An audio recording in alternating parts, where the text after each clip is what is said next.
నమస్తే, welcome to Sakshi business. This is Shahida. Mutual ఫండ్లలో SIP strategy ratio మళ్ళీ భారీగా పెరిగింది. ఫిబ్రవరిలో సుమారు ఇది 76% ఉండగా ఇప్పుడు మార్చిలో 100% పైగా ఎగబాకింది. అయితే ఇక్కడ నెలవారీ సిప్ కాంట్రిబ్యూషన్స్ విలువ ఆల్ టైమ్ గరిష్టాలకు చేరిన ఇలా సిప్ స్ట్రాటజీ రేషియో మాత్రం పెరగడం ఆందోళన కలిగిస్తోంది. ఈ మేరకు association of mutual funds in India శుక్రవారం డేటా విడుదల చేసింది.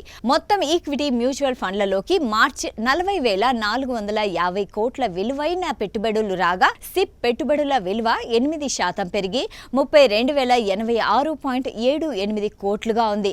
ఇది ఆల్ టైమ్ గరిష్ట స్థాయి కావడం విశేషం.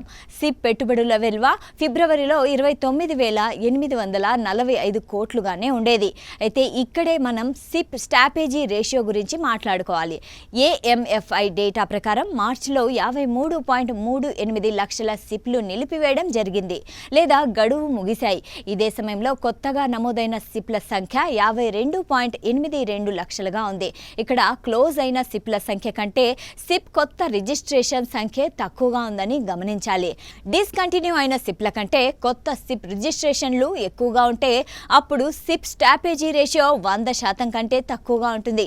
కానీ ఇప్పుడు అలా జరగలేదు. ఫిబ్రవరి డేటా చూస్తే నిలిపేసిన సిప్ల సంఖ్య 49.70 లక్షలుగా ఉండగా కొత్త సిప్ రిజిస్ట్రేషన్ల సంఖ్య 65.72 లక్షలుగా ఉంది.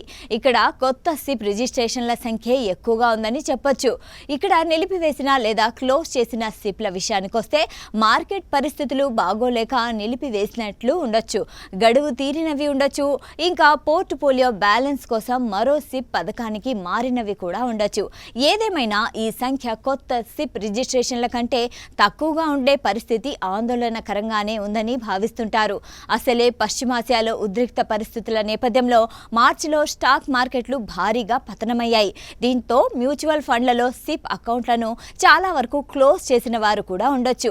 మార్చి సంగతి పక్కన పెడితే ఓవరాల్గా మ్యూచువల్ ఫండ్లలో సిప్ పెట్టుబడుల విలువ ఇప్పుడు 15.10 లక్షల కోట్లకు చేరుకుంది. ఇది మొత్తం మ్యూచువల్ ఫండ్ నిర్వహణలోని ఆస్తుల్లో దాదాపు 20% ఉంది. ఇక మొత్తం సిప్ ఖాతాల సంఖ్య ప్రస్తుతం 9.71 కోట్లకు పైగా చేరుకుంది. సాక్షి టీవీ ప్రసారాలను నిలిపివేయటం చట్టరీత్యా నేరం. సాక్షి టీవీ ప్రసారాల కోసం మీ స్థానిక కేబుల్ ఆపరేటర్ను వెంటనే సంప్రదించండి. DTHలో ఇంటర్నెట్లో కూడా సాక్షి టీవీ ప్రసారాలను వీక్షించవచ్చు.